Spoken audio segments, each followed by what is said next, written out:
आप सभी को नमस्कार दोस्तों। कर्क राशि वाले जातकों का इस चैनल पे स्वागत। इस वीडियो में हम आपको बताने वाले हैं कर्क राशि वाले जातकों के लिए साल 2025 में 22 से लेकर 30 सितंबर 2025 तक का समय कैसा जाने वाला है। सितंबर महीने के इस साप्ताहिक समयावधि में आपकी राशि के ऊपर मौजूद जो ग्रहीय अवस्था है आपके जीवन में क्या प्रभाव देगी, किन मामलों में कर्क राशि वाले जातकों के लिए समय आशा के अनुरूप रहने वाला है और शुभता आपको देने वाला है, वहीं किन मामलों में आपको सफल कर काम करने की आवश्यकता भी रहने वाली है। तो ये राशिफल कर्क राशि वाले जातकों के लिए ही बनाया गया है और आपकी चंद्र राशि के ऊपर प्रभावी है, तो आप इसे इसी आधार पर देखें। इस राशिफल के माध्यम से कर्क राशि वाले जातकों के जीवन से जुड़े हुए सभी पहलू के बारे में हम आपको सटीक जानकारी भी देने वाले हैं, जैसे कर्क राशि का करियर और आपका व्यापारिक जीवन, आर्थिक जीवन, पारिवारिक जीवन, प्रेम संबंध है, स्वास्थ्य, एजुकेशन लाइफ है और अंत में हम आपको धार्मिक उपायों के बारे में भी जानकारी देने वाले हैं। तो कर्क राशि वाले जातकों, सबसे पहले हम आपको बताना चाहते हैं 22 से लेकर 30 के बीच में ग्रहीय अवस्था किस प्रकार की बनी हुई रहने वाली है। लेकिन उससे पहले हम आपको बताना चाहते हैं कि 22 तारीख से ही नवरात्रि का पावन पर्व शुरू हो रहा है। तो अतः आप सभी को नवरात्रि के पावन पर्व की हार्दिक शुभकामनाएं।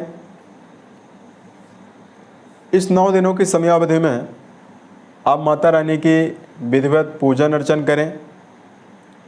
माता रानी का विशेष आशीर्वाद आप सभी को प्राप्त हो और आपकी सभी संभव इच्छाओं की पूर्ति हो पाए। माता रानी से यही हमारी कामना है। तो सबसे पहले हम आपको बताना चाहते हैं 22 से लेकर 30 के बीच में ग्रहीय अवस्था किस प्रकार की बनी हुई रहने वाली है। देखिए, राहु देव का गोचर आपके लिए अच्छा नहीं है। राहु देव आपके अष्टम घर में कुंभ राशिगत प्रभावी हैं, जहां से इनकी दृष्टियां देखिए आपके व्यय भाव पे भी जा रही है, आपके धन भाव पे भी जा रही है, वहीं आपके सुख भाव में भी जा रही है। शनिदेव का गोचर आपके राशि से नवम घर में होने वाला है। वक्री अवस्था में शनि यहाँ पर हैं। देवगुरु आपके द्वादश भाव में प्रभावी हैं। मंगल की अवस्था आपके सुख भाव में बनी हुई इस पूरे हफ्ते रहने वाली है। सूर्य और बुध का बुधादित्य योग आपके राशि से पराक्रम भाव में बना हुआ रहेगा। यहाँ पर बुध उच्चस्थ अवस्था में प्रभावी हैं। वही केतु और शुक्र की युति जो है वो आपके धन स्थान में बनी हुई रहने वाली है। तो देखिए, इस पूरे हफ्ते की समयावधि में मेजर ग्रहों का राशि परिवर्तन नहीं होने वाला है और ना ही माइनर ग्रहों का परिवर्तन हो रहा है। तो अब आइए हम आपको बताते हैं जीवन में क्या परिणाम आपको हर मामलों में मिलेगा। सबसे पहले बात करते हैं करियर और व्यापारिक जीवन के मामले में क्या परिणाम आपको मिलने वाला है। कुंडली के दशम भाव से कर्म, व्यवसाय, प्रसिद्धि और मान सम्मान के बारे में विचार करते हैं। कर्म भाव के स्वामी मंगल माने जाते हैं, जो कि चतुर्थ भाव में विराजित हैं और अपनी 7वीं दृष्टि के माध्यम से आपके कर्म भाव को लगातार बलवान बना रहे हैं। वही राशि में एक सशक्त राजयोग जो बुधादित्य योग आपके पराक्रम घर में बना हुआ है, यह भी आपको बहुत ही ज़्यादा सपोर्ट करने वाला है। ऐसे में इस पूरे हफ्ते की समयावधि में किसी भी फील्ड में अगर आप काम कर रहे हैं तो गर्मजोशी के साथ और एक्टिव होकर कर्म क्षेत्र के मामले में कर्क राशि वाले जातक काम करते हुए नजर आने वाले हैं। मंगल की शुभता लगातार कर्म भाव को प्रभावित करने वाली है।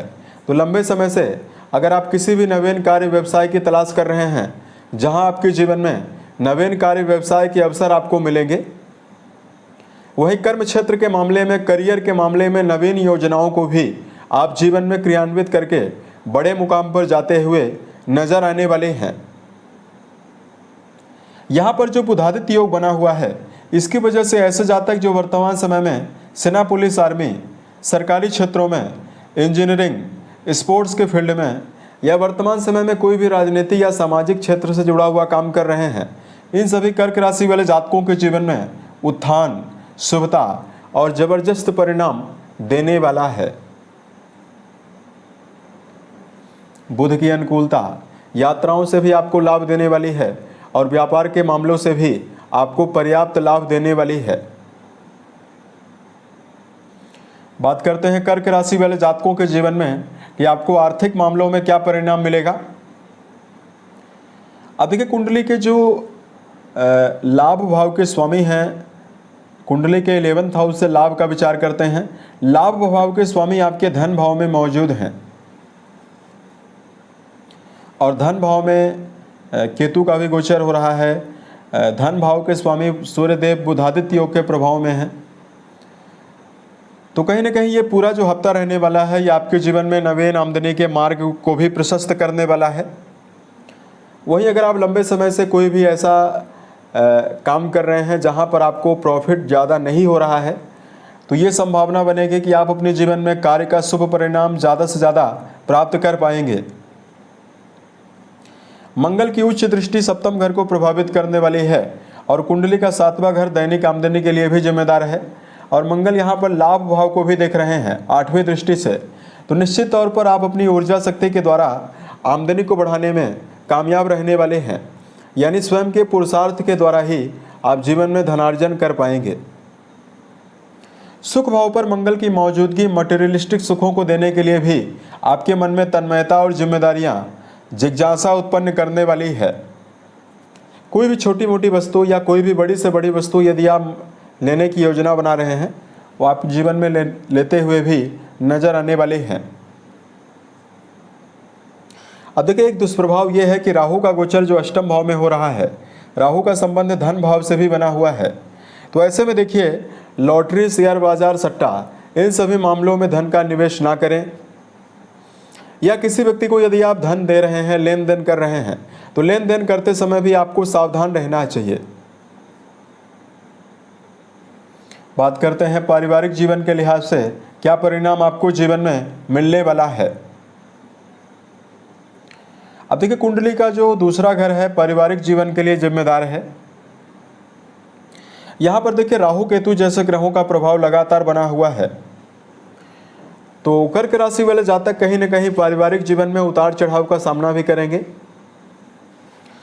लेकिन शुक्र देव की संबंध की जो अवस्था आपके द्वितीय घर में बनी हुई है, तो इसकी वजह से आपके घर में कोई नवीन उत्सव और मांगलिक कार्यों के आयोजन की भी संभावना रहने वाली है। चतुर्थ भाव में क्रूर ग्रह मंगल का गोचर होने वाला है। तो कोई भी ऐसा काम आप जीवन में ना करें जिससे आपकी सामाजिक छवि खराब हो। तो सामाजिक स्थितियों को लेकर भी आपको संभल कर चलने की आवश्यकता आने वाले हफ्ते में रहने वाली है। बात करते हैं एजुकेशन फील्ड के मामले में क्या परिणाम आपको जीवन में मिल सकता है। देखिए, वर्तमान समय में यहाँ पर मंगल का संबंध राहु देव के साथ लगातार बना हुआ है। राहु की 9वीं दृष्टि मंगल के ऊपर पड़ रही है और मंगल ही आपके शिक्षा भाव के स्वामी हैं। ऐसे में यदि आप अपनी संगति को सही रखकर शिक्षा के क्षेत्र में चलने का विद्यार्थी प्रयास करते हैं, तो यह टाइम आपके लिए अच्छा रहेगा। लेकिन अगर आपकी कहीं एकाग्रता इधर उधर रहती है, अगर आप अन्य एक्टिविटीज़ में पढ़ाई के साथ साथ सम्मिलित होते हैं, गलत मित्र मंडलियों के साथ में रहते हैं, तो कहीं ना कहीं शिक्षा आपकी प्रभावित होने वाली है। तो शिक्षा के मामले में मिला जुला ही परिणाम आपको मिलने वाला है। प्रेम और वैवाहिक जीवन के मामले में क्या परिणाम मिलेगा। मंगल की अवस्था ज़्यादा बेहतर नहीं है, तो रिश्तों के मामले में आपको मिला जुला प्रेम संबंध के मामले में परिणाम मिलने वाला है। प्रेम संबंध के मामले में जुड़े हुए जातकों को संभल कर चलने की आवश्यकता भी इस समयावधि में रहने वाली है। वही बात करते हैं आपके लिए वैवाहिक जीवन के मामले में क्या परिणाम मिलेगा। देखिए, वर्तमान समय में शनिदेव का गोचर आपके 9th हाउस में होने वाला है और यहाँ पर शनि वक्री अवस्था में भी विराजित हैं। अतः अगर आप वैवाहिक जीवन के मामले में धार्मिकता बनाकर चलते हैं, धार्मिक क्रियाकलापों में लगातार जुड़ाव रखते हैं, तो वैवाहिक जीवन आपका बेहतर परिणाम आपको देगा। यहाँ पर शनि की वक्री अवस्था अष्टम घर का भी परिणाम दे रही है। तो कहीं ना कहीं रिश्तों के मामले में भी आपको वैवाहिक संबंधों में भी समन्वय बनाकर ही चलना चाहिए। आपको अपनी वाणी के द्वारा भावना के आवेश में आकर छोटी मोटी बातों को लेकर व्यर्थ का विवाद निर्मित करने से बचना है। और कर्क राशि वाले जातकों को रिश्तों के मामले में पारदर्शिता बनाकर चलने की प्रबल आवश्यकता भी जीवन में रहने वाली है।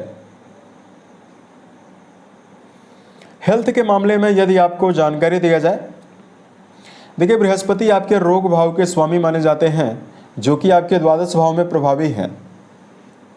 कहीं ना कहीं बृहस्पति की यह अवस्था ज़्यादा अच्छी नहीं है। और राहु का भी ट्रांजिट आपके अष्टम भाव में हो रहा है। तो यहाँ पर देखिए सूर्य बुध का जो बुधादित्य योग आपके थर्ड हाउस में बना हुआ है, इसकी वजह से इस पूरे हफ्ते की समयावधि में आप अपने अंदर ऊर्जा की कमी नहीं पाएंगे और किसी प्रकार की मेजर समस्याएं भी नहीं मिलने वाली है। लेकिन ऐसे कर्क राशि वाले जातक जिनकी उम्र 45 साल से ज़्यादा है, उनको राहु देव समस्या दे सकते हैं। आपको पेट की बीमारी हो सकती है, मधुमेह की समस्या हो सकती है, बीपी की समस्या हो सकती है। अतः कर्क राशि वाले जातकों को खान पान को लेकर विशेष सावधानी बरतना है। गुरु का द्वादश भाव में जाना हाई उम्र यानी ज़्यादा उम्र के लोगों की इम्यूनिटी को कम करने का संभावना बना रहा है। ऐसे में आप अपने जीवन में अपनी दिनचर्या को यदि आप व्यवस्थित बनाकर चलते हैं तो स्थिति आपके लिए ज़्यादा बेहतर रहेगी। आप अपने जीवन में खान पान को लेकर विशेष सावधानी बरतें, सात्विक भोज्य पदार्थों का सेवन करें और आप अपने जीवन में रोजाना व्यायाम प्राणायाम का सहारा जरूर लें। सुबह आपको सूर्योदय के पहले जरूर उठना चाहिए। ये सभी अच्छी आदतें सेहत के मामले में आपको शुभता देने वाली है। इस टाइम जोन में इस पूरे हफ्ते में सूर्य बुध का जो सशक्त पराक्रम घर में बुधादित्य योग है, इसकी वजह से आप अपने अंदर ऊर्जा पाएंगे। मानसिक और शारीरिक ऊर्जा आपके अंदर लगातार रहने वाली है। अब धार्मिक मामलों में आपके लिए उपाय की जानकारी दिया जाए तो कर्क राशि वाले जातकों को इस समयावधि में चूंकि 22 तारीख से ही नवरात्रि का पर्व शुरू हो रहा है, ऐसे में दुर्गा सप्तशती का चतुर्थ और पंचम अध्याय यदि आप पाठ करते हैं तो शुभता आपको विशेष रूप से मिलने वाली है। और यहाँ पर कर्क राशि वाले जातकों राहु देव के दुष्प्रभावों को समाप्त करने का केवल एक ही उपाय है, माता दुर्गा की आराधना करना। और इस समय में दुर्गा उत्सव और दुर्गा माँ का पर्व रहने वाला भी है, तो आप ये जरूर करें, माता शक्ति की उपासना करें।